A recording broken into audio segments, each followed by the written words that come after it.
Olá! Bem-vindo a mais um Faça Acontecer, esse nosso encontro para falar só de coisas bacanas, modernas, importantes para sua vida, para sua carreira, para as empresas. Comigo, Renata Lemos. Comigo, Paty Lisboa. E comigo, Bárbara Villani.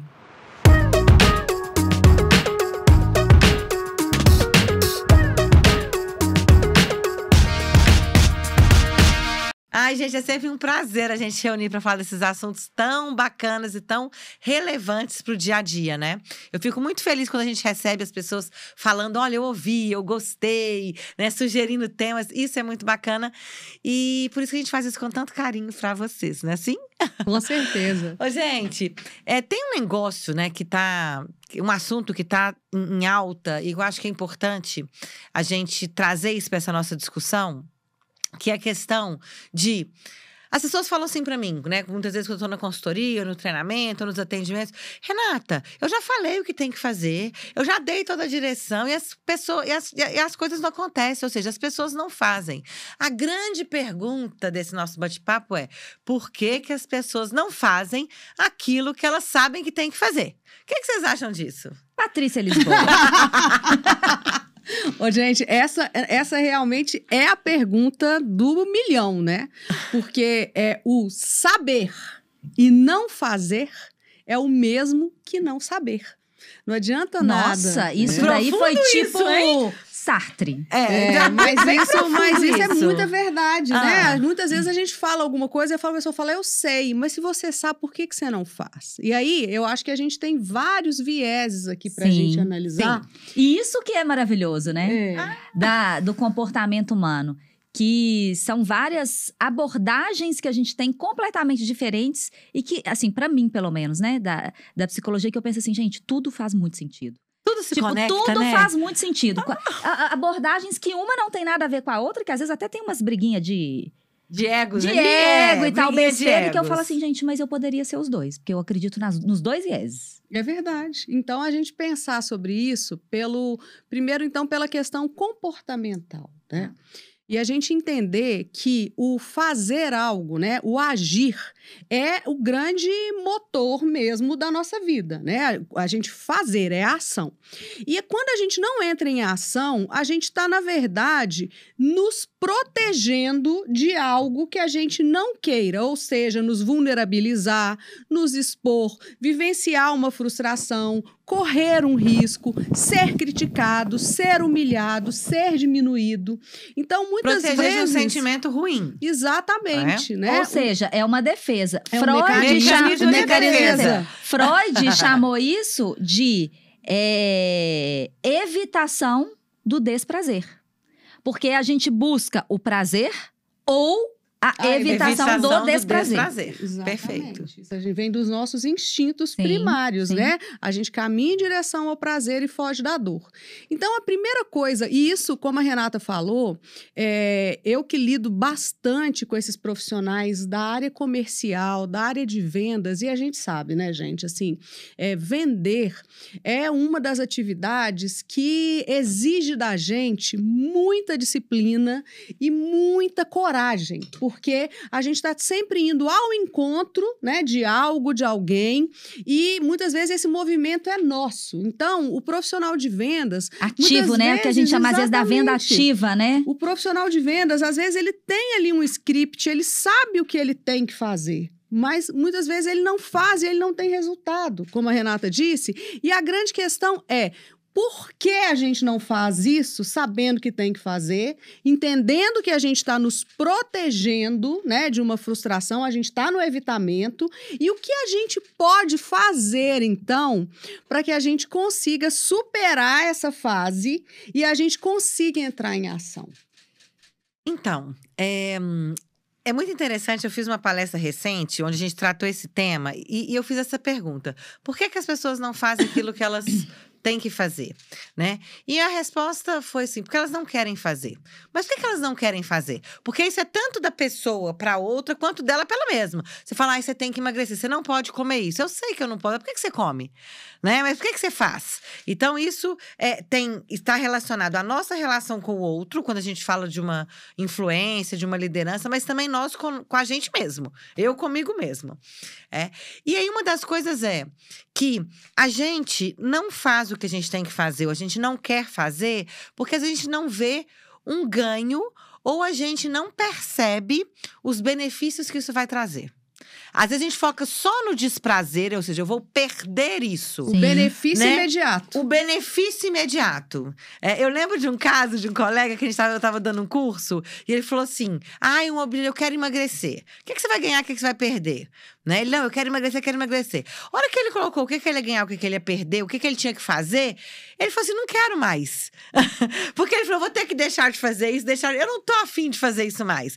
Então, inconscientemente, ele já não fazia, porque inconscientemente ele não queria abrir mão de algumas coisas. E aí, Renata, você foi assim, olha diretamente no ponto, né? Que é o que a gente observa, as pessoas, elas não desistem da meta. As pessoas desistem do processo. Não tem jeito, né? Porque para você atingir um objetivo, você tem que passar pelo processo. Seja um objetivo financeiro, seja profissional, seja como essa questão de emagrecer. Gente, vai ter que abrir mão de alguma coisa assim. Não dá para fazer a mesma coisa e querer o mesmo resultado. Se você quer uma mudança, você vai precisar de fazer coisas diferentes. E essas coisas diferentes, quer dizer, você tem que abrir mão de algumas coisas. Você vai ter que se esforçar para as outras. Porque se fizer o que sempre foi aquela zona de conforto, nada vai mudar. Mas o que as pessoas querem? Elas querem mudança, mas não querem colocar energia no processo. E, Renata, não querem sair dessa zona do conforto. Quando você fala essa questão de sair da zona de conforto, eu estava vendo um TED que… como assim, eu gosto muito de ver TED, porque é muito rápido, é muito curto. Então, eu realmente… Infelizmente, eu não vou citar, não vou poder citar, porque eu não me lembro a autoria. E um desses palestrantes falou uma coisa muito interessante sobre a zona de conforto, que ele falou assim, a grande questão não é você sair da zona de conforto, é você expandir a sua zona de conforto. Né? Até fazer as coisas se estressando até que aquilo ali seja confortável. Fique confortável de novo. E aí você só vai expandindo, né? Porque o primeiro movimento você tem que decidir sair, né? Aí você faz, fala, isso aqui é bom. Aí você fala, isso aqui já não é mais um problema de estresse, né? Isso não vai me trazer mais desconforto. Aí você vai ampliando a zona de conforto. Mas, Paty, você falou um negócio e eu lembrei, na andragogia, que eu já estudei muito pelos treinamentos, que é a aprendizagem em adultos. Fala o seguinte, que existem 3 zonas. A zona de conforto, a zona de expansão e a zona de limite. Que é exatamente isso que você falou. Você tem a zona de conforto, que não tem muito esforço ali. E o aprendizado, ele só acontece… na outra. Na zona de expansão. Na zona de expansão que vai trazer um desconforto, vai trazer uma energia. Na zona de limite, ele acontece também. Mas depende muito da personalidade da pessoa. E aí até eu me incluo nessa daí. Por exemplo, sabe esses treinamentos que existem de grupo, de alto impacto? Tipo, pula de não sei aonde. Eu não pulo, não. Que você, exato. Que são de alto impacto mesmo, ou seja, são baseados em adrenalina, cortisol, noradrenalina. Isso pra mim não serve. Eu não consigo aprender dessa forma. Então, eu me incluo nesse grupo. Mas tem gente que gosta. E tem gente que aprende, que funciona. E em treinamentos, utiliza-se muito práticas, né? De limite, no limite. Aquilo que a gente falou, a gente já Tony falou. Robbins. Fisiologia purinha. Fisiologia. Porque isso impacta em todo o nosso sistema. Tony Robbins não usava lá, andar no fogo? Não, gente, pelo amor de Deus, a hora que esse homem… Não, nada contra o Tony Robbins, pelo amor de Deus, quem sou eu? Mas quando esse homem veio no Brasil, que nós fomos lá ver o Tony Robbins, era uma tal de uma pulação e pôr a mão no coração e o, né? Assim, gente, vou falar. Quando eu comecei na área de treinamento… eu não curto isso, não. Esse era o modelo. Eu já fiz muito treinamento de alto impacto, de andar no fogo, de ficar sem dormir, de chorar, de quebrar isso. Eu já fiz muito treinamento assim, que esse era o modelo lá, quando eu iniciei. Mas ainda pra muita gente. Não é o meu, assim, não funciona pra mim. E aí, ao longo desses, 15 anos aí, enfim, eu fui vendo, e eu fui, claro, calibrando mudando a sua metodologia, fazia sentido, sim. né? Então, hoje, pra mim, ele também não faz mais sentido. Mas pra muita gente ainda assim, faz. sim, É. né? E pra mim, naquele momento, funcionou. Rê, mas aí o que as pesquisas apontam, que esse funcionamento desse alto impacto é igualzinho o efeito de droga. É curto espaço de tempo. Né? Exatamente. Você Foi entra isso na que eu comecei a perceber. Você entra na euforia, mas de repente aquilo ali perde a consistência. A hora que você passa, você não volta. Exatamente. E aí, até pela psicanálise, né, que todas nós aprofundamos, pela mente humana, neurociência, enfim, a gente começou a entender já num nível mais profundo, né? Que não adianta fazer isso e depois a pessoa volta e é aquilo que ela sempre foi. Então, né, nós três, eu acredito, né, como a gente tá junto aí em vários anos, a gente já vai para esse processo mais inconsciente. Ô, Rê, quando você falou aí, por que as pessoas não fazem, né? Sabendo o que elas têm que fazer, sabendo que é aquilo que tem que fazer, e você falou porque elas não veem o benefício, é exatamente isso. E a neurociência já comprovou isso. Já. O experimento que eles fizeram, que é muito interessante, foi… Eles deram… Primeiro pegaram um macaquinho e deram um suquinho para o macaquinho. Aí, uma mamadeira. Aí o macaquinho gostou, delícia, suquinho. Aí o que eles fizeram? Colocaram uns eletrodos na cabeça do macaquinho para medir o nível de dopamina dele. Naquele momento. O que eles fizeram? Deram o suquinho, dopamina foi lá em cima. Delícia de suquinho. Depois eles ensinaram pro macaquinho que…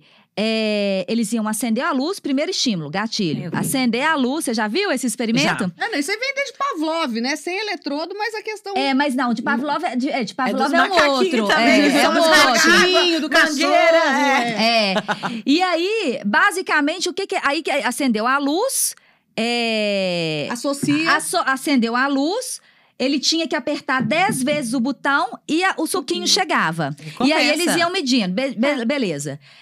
Que eles perceberam no final? Que a dopamina tinha um pico na hora que a luz acendia. Eles fizeram isso várias vezes. Sim.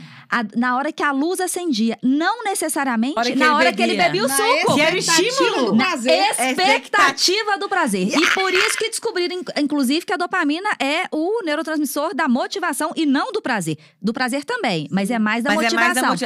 Que move você a agir para obter prazer. E aí, quando eles fizeram um outro experimento que, ao invés de dar o suquinho, eles deram água.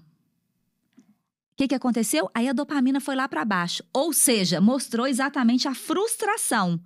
Então, associou diretamente. Por que você não faz aquilo que você sabe? Porque você não conhece o benefício. Então, a partir do momento que você conhece o benefício, o ganho, a recompensa, isso vai te gerar expectativa e vai subir sua dopamina e você vai lá e faz. Motivação lá em cima, você vai lá e faz. Se você não sabe a recompensa, você não faz. E essa é a resposta, muitas vezes, da questão da motivação dentro das empresas. Sim, né? Por que as pessoas não motivam? Porque isso não está claro, o ganho. E as pessoas só vão sair ou vão colocar uma energia. Gente, o nosso corpo e a nossa mente, ele quer reter, né? Ele quer conservar energia. Economizar energia. Economizar. Para eu fazer algo diferente, que eu tô automaticamente fazendo, mudar meu hábito, mudar minha forma, eu tenho que ter um ganho. Eu tenho que ter esse ganho para fazer. E aí que vem esse movimento da motivação. Se você fizer, você tem isso. Só que… E isso a gente tá falando de uma motivação extrínseca, né? A motivação que ela vem pode de ser fora. intrínseca também. Né? E dentro da motivação, isso vem até do índice da motivação. A gente tem a motivação 1.0, que é a motivação que é básica. E tipo, eu tenho que fazer porque eu tenho que comer, eu tenho que comprar. Que são os que os livros mostram sobre água, sono, essas coisas assim. Essas coisas. A outra motivação, muito ligada à recompensa, ganho.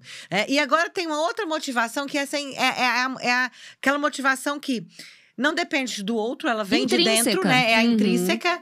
E que existem estudos que mostram que a gente não pode depender, principalmente os profissionais, né? Só de uma motivação extrínseca, só motivação do outro. A empresa tem que se preocupar com isso também. Mas a gente tem que também explorar ou favorecer essa nossa motivação intrínseca. Gente, quando a gente é criança, a gente não tem a motivação, eu quero fazer, eu quero… E ao longo da vida, a gente vai perdendo isso.